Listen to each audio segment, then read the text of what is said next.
Hello friends, welcome back on my channel जिसका नाम है प्रॉपर्टी ऑप्शंस। और मैं आपका दोस्त राजीव माथुर। और मैं अपने चैनल पे आपको सस्ती और बेहतर प्रॉपर्टीज दिखाने की कोशिश करता हूँ, चाहे वो रेंट के लिए हो, चाहे वो खरीदी के लिए हो, चाहे वो लोन के लिए हो, चाहे वो 1 रूम किचन हो, 1 BHK हो, 2 BHK, 3 BHK, bungalow, chawl, shops. तो मेरी कोशिश रहती है कि वैसी चीज़ दिखाऊं जिसको आप लोग अफोर्ड कर सकें, मैक्सिमम लोग उसको अफोर्ड कर सकें, ठीक है। और आगे बढ़ने से पहले आप लोगों से एक बात बोलना चाहूँगा, अगर आप मेरे चैनल पे फर्स्ट टाइम आए तो कृपया करके मेरे चैनल को सब्सक्राइब कर लीजिए और बेल आइकन का बटन दबा दीजिए ताकि मेरे नए नए वीडियोस आया करेंगे तो आपको पता चल जाया करेगा। अगर मेरा वीडियो आपको अच्छा लगे तो लाइक का बटन कर दीजिए और साथ में ही मेरे वीडियो को अपने फ्रेंड सर्कल में शेयर कीजिए ताकि जैसे आपको काम आ रहा है उन लोगों को भी काम आए, ठीक है। तो आप बढ़ते हैं टॉपिक पे। जो आज का जो मैं फ्लैट आपको दिखाने जा रहा हूँ ये है 1 रूम किचन। तो ये 1 रूम किचन है और ये 1 रूम किचन मतलब ऐसा है कि पहले ये 1 रूम किचन देखते हैं, उसके बाद में आपको ये कौन सी जगह पर है, कौन से एरिया में है, कौन से फ्लोर पे है, उसका कारपेट एरिया कितना है और कैसा दिखता है, सारे प्लस पॉइंट बताता हूँ। तो पहले आप ये फ्लैट देखिए, उसके बाद वापस आके मैं सारी चीज़ें आपको बताता हूँ, ठीक है। तो चलिए देखते हैं ये फ्लैट पहले। तो फ्रेंड्स, ये 1 रूम किचन है। आज ये वाला दिखाता हूँ। पहले फ्लोर के बारे में बता देता हूँ। ये फ्लोरिंग है। कुछ बिल्डिंग में फ्लोरिंग बहुत अच्छी होती है। ये एज इट इज़ बना के रखी है। और ये जो घर है ये एज इट इज़ है, ये बनाया नहीं है, बाहर से ऐसे ही छोड़ा हुआ है। जैसे ये वाला जो है इन्होंने बनाया है, आप देखेंगे इन्होंने ये देखिए डोर लगाया हुआ है, प्रोटेक्शन डोर भी लगाया है, उसके बाद अलग मेन डोर है और बाहर भी ये इस टाइप का इन्होंने बना के रखा हुआ है। तो ये एक फ्लोर पे 8 फ्लैट हैं, 4 उधर हैं, 4 इस साइड हैं, राइट। और ये इधर लिफ्ट है, ये देखेंगे, ये आप इधर लिफ्ट है और ये इधर स्टेयर्स हैं। तो अब मैं आपको दिखाता हूँ घर। तो ये देखिए, ये एक प्रोटेक्शन के लिए लगा के रखा है, ठीक है। और एक ये मेन ये डोर है। तो ये 1 रूम किचन है, 240 कारपेट एरिया है, ये आप देख लीजिए। अच्छा है, ये कारपेट लगाया, फ्लोरिंग नहीं है लेकिन फ्लोरिंग जैसे ही शो करता है। काफ़ी अच्छा है बनाया हुआ है। मैं एकदम बाहर खड़ा हुआ हूँ इस वक्त, ये मेन डोर पे खड़ा हूँ मैं। ये एंट्रेंस है। तो अच्छा खासा ये बड़ा है फ्लोर, ऐसा नहीं है कि नहीं। ये कुछ दूर से ऐसा दिखता है। अभी ये मैं एंटर करता हूँ। तो ये एंटर किया, ये वॉल्स हैं। जब कोई ख़रीदेगा या फिर रेंट पे आएगा, अभी ये घर खाली हुआ है तो और अच्छे से पेंट वेंट हो जाएगा। ये सीलिंग है, कोई अपने हिसाब से पैसा लगाना चाहता है तो वो भी है। ये पूरा दिखा रहा हूँ मैं आपको। ये एम्प्टी है, इसी में आप अपना सामान रख सकते हैं। यहाँ पे तो टीवी वगैरह लगा सकते हैं, यहाँ पे सोफ़ा लगा सकते हैं, बेड लगा सकते हैं, या इस साइड सोफ़ा लगा सकते हैं, या इस साइड बेड लगा सकते हैं, या फिर इस साइड आप सोफ़ा या बेड कुछ भी लगा सकते हैं। नीचे आप देखिए, नीचे भी सामान रखने की जगह है, आप सामान रख सकते हैं। नीचे देख रहे हैं, यहाँ पे ये जो है, यहाँ पे अपना सामान रख सकते हैं। जैसे ये किसी ने हेलमेट रखा है तो आपके घर का जो सामान वो रख सकते हैं। और ये बैठने के लिए है। आपने जैसे अभी ये विंडो खुला हुआ है, यहाँ पे बैठ गए, बहुत अच्छी हवा लगती है यहाँ पे। ये नीचे कुछ इस तरीके से दिखता है, ये देखिए। पॉजिटिविटी है। अभी लाइट ऑन नहीं है, उसके बावजूद भी इतनी तेज़ लाइट आ रही है। ये कपड़े सुखाने की जगह है यहाँ पे, ठीक है। आप यहाँ पे ये एसी भी रख सकते हैं, स्प्लिट एसी लगा सकते हैं यहाँ पे। तो एसी घर में कहीं पे भी लगा सकते हैं। तो ओवरऑल बहुत अच्छा पॉजिटिव है ये, तो बहुत अच्छा दिख रहा है। बिना लाइट जलाए बहुत रोशनी है घर में अभी, और हवा भी आ रही है। फ़ैन भी चला दिया, काफ़ी है, ठीक है। काफ़ी बड़ा हॉल है, देख लीजिए। और ये सामने किचन, ये हॉल है, ये किचन है। आप चाहें तो यहाँ पे डोर लगा सकते हैं या फिर कर्टेन भी लगा सकते हैं। इधर एक पर्दा लगा दिया ताकि इधर का कोई उधर ना देख सके। तो ये आपका किचन हो गया। किचन भी अच्छा बनाया हुआ है, सिंक है, ये बर्तन रखने का है इधर। तो अब ये घर खाली हुआ है तो किसी ने अपना ऐसे ही छोड़ दिया सामान। यहाँ पे अपना सामान रख सकते हैं, जो गैस वैस हो गया, इधर के डब्बे वब्बे रखने का। इधर भी देखिए, यहाँ पे छोटा आपका फ्रिज इधर भी आ सकता है, ये साइड में ये फ्रिज आ सकता है। और ये इधर आपका सामान रखने का जगह है। ठीक है, तो ये आपका किचन हो गया, छोटा सा किचन है, एकदम नीट एंड क्लीन। आप वो तो रहने वाले के ऊपर डिपेंड करता है। तो अब इधर आते हैं, तो ये लेफ्ट हैंड साइड में आपका हो गया बाथरूम। तो ये बाथरूम है, ये सिंपल बाथरूम है, इसमें शॉवर भी नहीं लगा हुआ है और गीज़र भी नहीं लगा है, बट अच्छा है ये वेंटिलेशन के लिए। यहाँ पे कपड़े भी सुखा सकते, सॉरी धो सकते हैं, नहा धो सकते हैं। और अंदर अगर छोटी सी वॉशिंग मशीन है तो वहाँ रख सकते हैं, उधर नहीं रख सकते तो यहाँ पे इस साइड में भी रख सकते हैं आराम से कोने में। ठीक है, और ये इधर सामने ये आपका टॉयलेट, ये देसी टॉयलेट है, इंडियन टॉयलेट है, वेंटिलेशन के लिए ये इधर। तो इंडियन टॉयलेट है, आराम से एक फैमिली बहुत प्यार से रह सकती है। हस्बैंड वाइफ हैं, 2 बच्चे हैं, 3 बच्चे हैं या 4 लोग हैं तो आराम से रह सकते हैं। तो वो आपका हो गया बाथरूम और ये टॉयलेट, और ये आपका हो गया किचन, राइट। और ये आपका हो गया हॉल, ये इधर ये हॉल है। जैसे देखिए ये अंकल बैठे हुए हैं ना, शाम के टाइम ऐसे बैठ सकते हैं। ठीक है, ठीक है। तो ये हॉल है, ये इस टाइप का। इधर जैसे वो अंकल देख रहे हैं सामान वगैरह भी रख सकते हैं। तो बेसिकली जो लेगा वो अपने हिसाब से इसको सामान कहाँ रखना है, कैसे रखना है। और ये महाड़ा की बिल्डिंग है, 240 स्क्वायर फीट है, इसको ख़रीद भी सकते हैं, रेंट पे भी ले सकते हैं, लोन भी होता है। और ये महाड़ा की बिल्डिंग है, कोई एसआरए की नहीं है कि पेपर का दिक्कत होगा। ठीक है, फिर से मैं आपको दिखा देता हूँ, ये देखिए ये इधर, राइट, बाहर ऐसा है, ये इसका फ्रंट ये ऐसा है।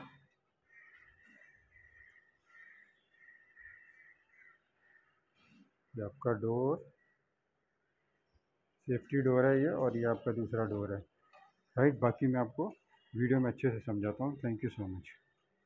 लोगों ने देखा ये फ्लैट, ये महाड़ा का फ्लैट है, ठीक है, एसआरए का नहीं है। सबसे पहले तो मैं आपको बता दूं ये एसआरए का फ्लैट नहीं है, ये महाड़ा का है। एसआरए का फ्लैट, महाड़ा का फ्लैट और प्राइवेट बिल्डिंग, ये तीनों अलग हैं, इसको कंपेयर मत करना। मतलब काफ़ी लोगों का ये माइंड में रहता है कि अरे यार ये तो महाड़ा का फ्लैट है, हम नहीं ले रहे। तो ऐसा कुछ दिक्कत नहीं है। ये 3 टॉपिक पे मैं लास्ट में समझाता हूँ, पहले ये कौन सी जगह पे पड़ता है, मेन बात पे करते हैं। ये 3 चीज़ों में आप लास्ट में समझाऊंगा, ठीक है। तो पहले ये कहाँ पड़ता है, ये पड़ता है मलाड वेस्ट में, अथर्वा कॉलेज है उसके पास। ओके, तो ये कुछ 8 माले की बिल्डिंग है, महाड़ा की बिल्डिंग है, पेपर में कोई तकलीफ नहीं होगी। ठीक है, जिसको रेंट पे लेना है वो रेंट पे भी ले सकते हैं, खरीदना है खरीद भी सकते हैं, और जिसको लोन पे कराना है इस पे लोन भी हो जाता है। ठीक है, कारपेट एरिया कितना है, कारपेट एरिया इसका 240 कारपेट स्क्वायर फीट एरिया है। ठीक है, 240 स्क्वायर फीट है। और ये महाड़ा की बिल्डिंग है, और एक फ्लोर पे 4 फ्लैट इधर हैं, 4 फ्लैट इधर हैं, बीच में एक लिफ्ट है, उसके अपोजिट साइड में स्टेयर्स हैं। समझ गए आप? तो 4 फ्लैट एक इधर, 4 इधर, बीच में स्टेयर्स हैं और इधर लिफ्ट है। ओके, तो ये कारपेट एरिया मैंने बता दिया, मलाड वेस्ट में पड़ता है। और ये 8 माले की बिल्डिंग है, माड़ा की बिल्डिंग है, इसमें कोई प्रॉब्लम वाली बात नहीं। कुछ लोग ऐसे सोचते हैं अरे माड़ा है क्या, पेपर बहुत बाद में होगा, ऐसा कुछ नहीं है। अच्छा, फैसिलिटी बता देता हूँ। फैसिलिटी ये है कि बिल्डिंग के नीचे आपको पार्किंग मिल जाती है, 2 व्हीलर की भी 4 व्हीलर की भी बैक साइड में है। ये बिल्डिंग के बीच में ना ऐसे, मतलब 4 बिल्डिंग है, उसके बीच में जगह है, तो वहाँ पर आप अपना 4 व्हीलर पार्क कर सकते हैं। रेंट के लिए बैचलर्स को किसी बिल्डिंग में मिल सकता है, किसी में नहीं मिल सकता है।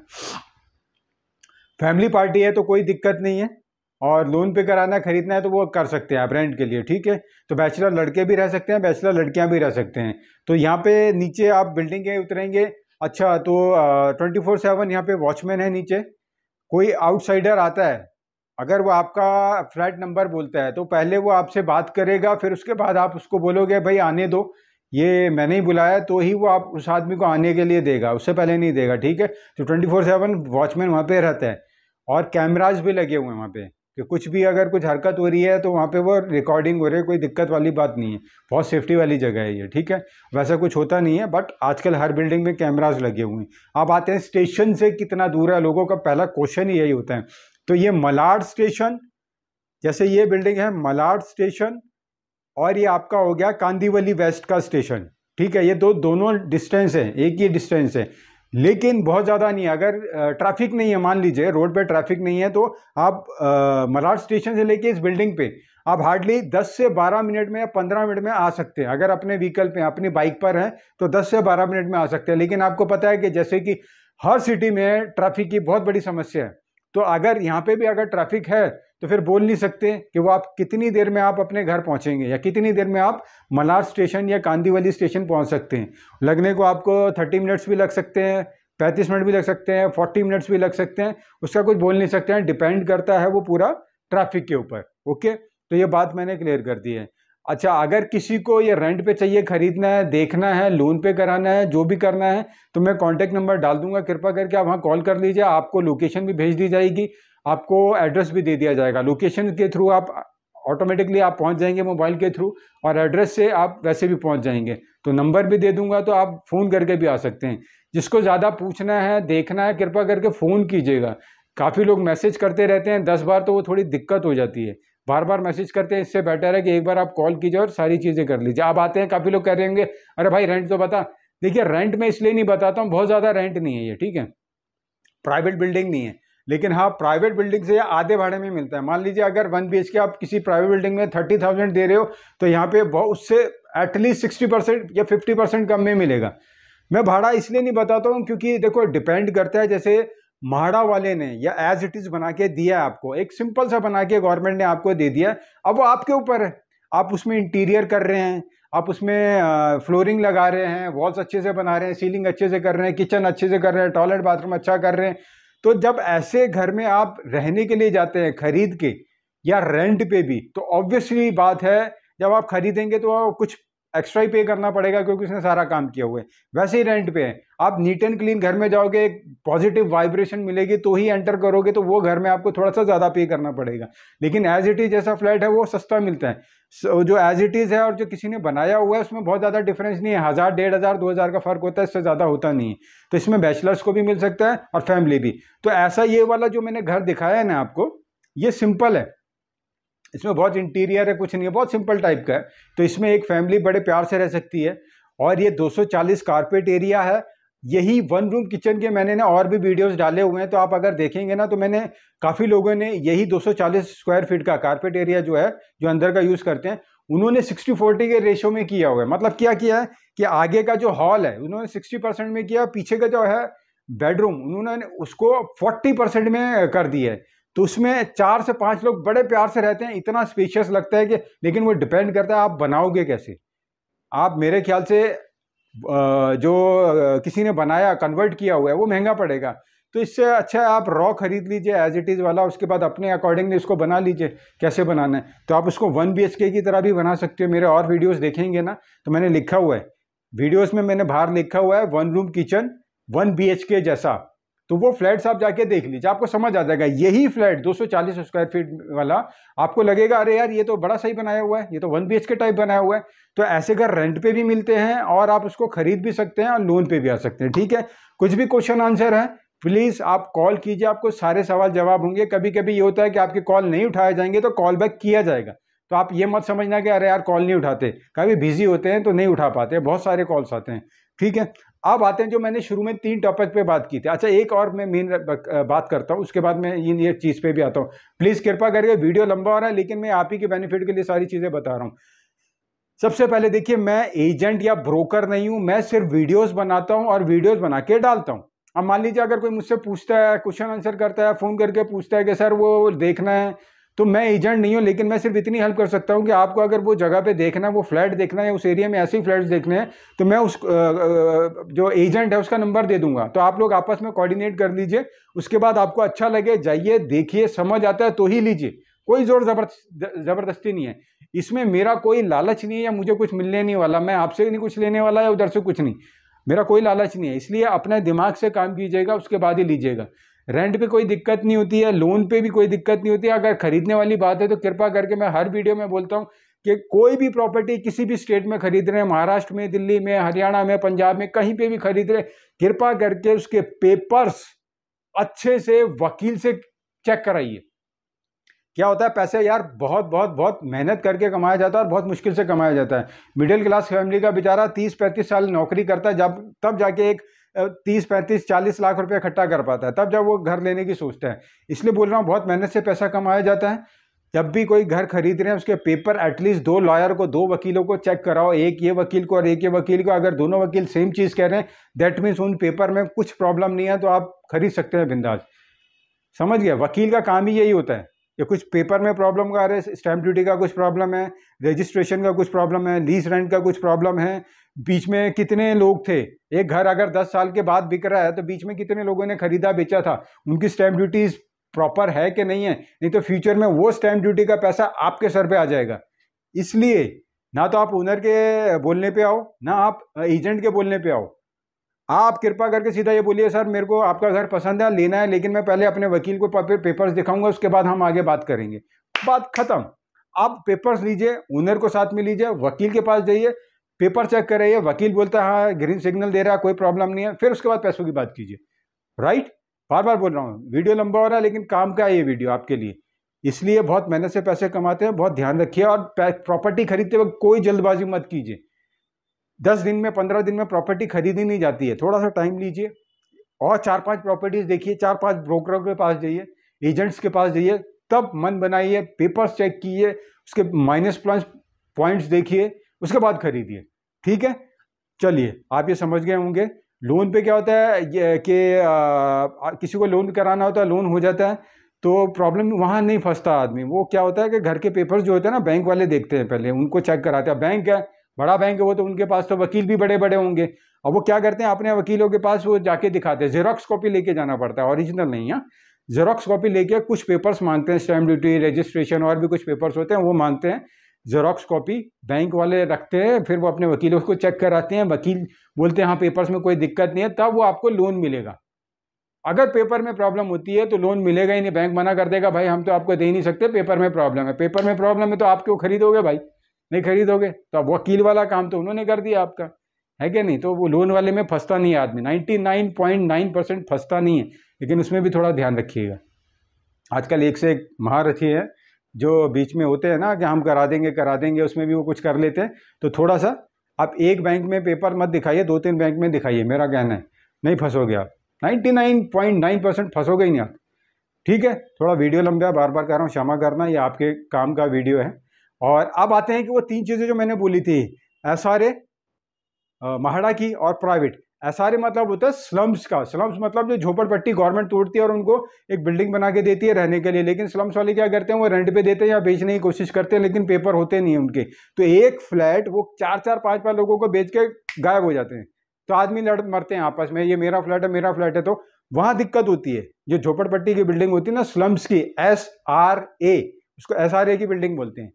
तो वो बिल्डिंग में आप कभी मत खरीदिए, रेंट में बेशक चले जाइएगा, कभी मत खरीदिएगा सस्ते के लालच में, नहीं तो पैसा फंस जाएगा आपका। ठीक है, अब आते हैं महाड़ा की। महाड़ा की जो होती है ना, वो गवर्नमेंट की तरफ से होती है। तो गवर्नमेंट की तरफ से बिल्डिंग्स बनाई जाती है और लोगों को दिए जाते हैं, तो प्रॉपर उसके स्टैम्प ड्यूटी, रजिस्ट्रेशन सब होता है। लेकिन किसी किसी बिल्डिंग में महाड़ा की क्या होता है कि कुछ सालों तक आपके नाम पे पेपर नहीं होते हैं। जो मैंने ये फ्लैट दिखाया है, ये रीसेल में है। जो नई बिल्डिंग होगी ना, एकदम नई बिल्डिंग बना के गवर्नमेंट आपको दे रही है ना, उसमें हो सकता है 4 साल 5 साल के लिए आपके नाम पे पेपर नहीं होंगे, 5 साल के बाद आपके नाम के पेपर होंगे, तो उसमें भी कुछ प्रॉब्लम नहीं है। लेकिन जहां महाड़ा की बिल्डिंग है, महाड़ा का टावर है, तो वो रीसेल में आप ले रहे हो, तो वहां आपको आपके नाम पे आएगा। रीसेल में मतलब 5 साल के बाद ही कोई बेच सकता है उसको, और जब बेच सकता है उससे पहले उसके पेपर उसके नाम पे होंगे, इस घर के, है ना। तो घर के पेपर उसके पास है तो आपको बेच सकते हैं, सारी चीज़ें आप देख सकते हो, allotment letter, stamp duty, registration, lease rent, society से क्या बकाया लेन देना है, वो सारी चीज़ें वो आप उसके पास जाओगे वकील के पास तो बता देगा वो आपको। ठीक है, तो ये मैंने तीनों चीज़ें बता दी। तीसरी आती है प्राइवेट बिल्डिंग। प्राइवेट बिल्डिंग में क्या होता है कि आप जाते हो, प्राइवेट ज़मीन है, एक बिल्डर आया, उसने बहुत अच्छी सी बिल्डिंग बना दी, अच्छे फ्लैट बना दिए, महंगे बेचे, तो वहाँ पर भी दिक्कत नहीं आती है। लेकिन वहाँ पर भी आप सतर्क रहिए प्लीज़, वहाँ पे भी थोड़ा सा अपना दिमाग यूज़ कीजिएगा, उसके बाद ही खरीदिएगा। तो वहाँ पे भी फंसने के चांसेस हैं भी और नहीं भी, तो वो डिपेंड करता है एरिया कैसे है। तो अगर प्राइवेट बिल्डिंग में खरीदने जा रहे हैं तो वहाँ पे भी पूरा छानबीन कीजिए, उसके बाद ही पैसा लगाइए। कोई एडवांस मांग रहा है, क्या कर रहा है, वो आपको सोचना पड़ेगा, अपने वकील से, अपने रिश्तेदारों से, अपने वेल विशर से करीबी लोग हैं उनसे बात कीजिए, उसके बाद वहाँ पे पैसा लगाइए, ठीक है। तो जो गवर्नमेंट की है वहाँ कोई दिक्कत नहीं है। तो मैंने समझा दिया तीनों पॉइंट। SR के बिल्डिंग में मत खरीदिए। और महाड़ा क्या है, अगर रीसेल में है तो कोई टेंशन नहीं है। अगर नई बिल्डिंग है तो 4 से 5 साल में आपके पेपर आपके नाम पे नहीं होंगे, ठीक है, इसलिए सस्ती मिलती है। और जो प्राइवेट बिल्डिंग है तो वहाँ फंसने के चांसेस है भी और नहीं भी, कम होते हैं, लेकिन है भी और नहीं भी। अगर बनी हुई है बिल्डिंग, रेडी टू मूव है कि भाई बना हुआ है, आपने खरीदा और आप घर के अंदर घुस गए, तो टेंशन नहीं है। उसमें भी पेपर वर्क करेंगे, अपने वकील के साथ में रखिए। जहाँ लाखों रुपए खर्च कर रहे हो, वकील को 20,000 रुपये दे दिया, आपका अच्छे से काम करेगा ना, लाखों रुपए तो बचेंगे ना आपके। सीधी सी बात है। मान लीजिए आपने 50 लाख का एक घर खरीदा है प्राइवेट बिल्डिंग में, तो ठीक है यार, 5,000 10,000 एक वकील को अपने पास रखो, सारी चीज़ आपके लिए करेगा, तो आपका फ्लैट आपके नाम होगा ना, कोई दिक्कत नहीं है पेपर्स का, ठीक है, समझ गए। तो मैंने समझा दिया। मैं एजेंट वकील नहीं, एजेंट नहीं हूँ, ब्रोकर नहीं हूँ, सिर्फ वीडियोस बनाता हूँ, डालता हूँ, ठीक है। अगर मेरा वीडियो आपको अच्छा लगे तो प्लीज़ लाइक कर दीजिए, मेरे चैनल को सब्सक्राइब कर लीजिए, और ऐसी सस्ती सस्ती प्रॉपर्टीज़ के वीडियोस बनाया करूँगा और इसमें डाला करूँगा, ताकि आप लोगों की हेल्प हो। और मेरे वीडियोस को आप शेयर भी कर सकते हैं, ताकि और लोगों को भी समझ में आए और उनकी भी हेल्प हो, ठीक है। अगर आप देखना चाहते हैं, आपको वहाँ पे बुला लिया जाएगा आपको, तो आप जाके देख सकते हैं, समझ में आएगा तो आप लीजिए, नेक्स्ट स्टेप उठाइए, वरना मत लीजिए, ठीक है। तो थैंक यू सो मच मेरा वीडियो देखने के लिए। और मेरा नेक्स्ट वीडियो आएगा तो उसका वेट कीजिए, सब्सक्राइब कर लीजिए तो आपको पता चल जाएगा, ठीक है। थैंक यू सो मच मेरा वीडियो देखने के लिए। तो बहुत जल्दी मिलता हूँ एक नए वीडियो के साथ।